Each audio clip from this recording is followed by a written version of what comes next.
Retourne à Saint-Élie de Caxton.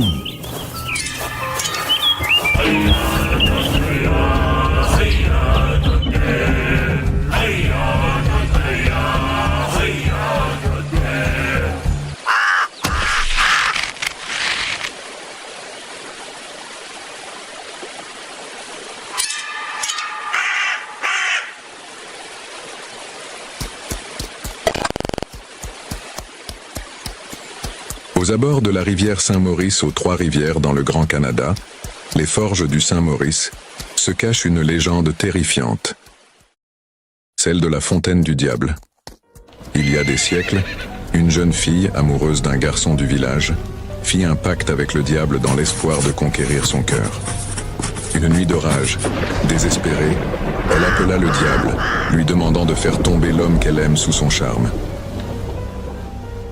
Le diable, avec un sourire sinistre, accepta à condition d'avoir un accès illimité à sa maison. Le marché fut scellé avec la clé de la demeure jetée dans la rivière. Dès que la clé toucha l'eau, des flammes infernales s'élevèrent de la rivière.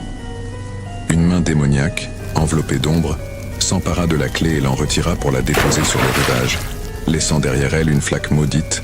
Le démon enfouit ensuite la clé dans un trou creusé sur la plage. Cette flaque est connue pour se changer en brasier ravageur dès qu'une flamme s'en approche.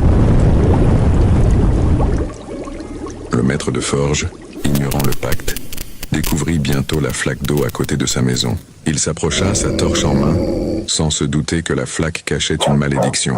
À peine la flamme de la torche effleura l'eau, celle-ci s'embrasa immédiatement. La maison du maître de forge fut consumée par les flammes, et la jeune fille, accablée par la perte, vit son amour détruit par les forces du mal.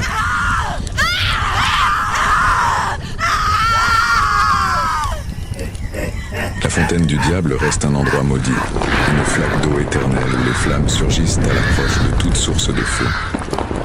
Cette légende demeure un avertissement. Ne jamais trahir son cœur pour les ténèbres, sous peine d'un destin horrible.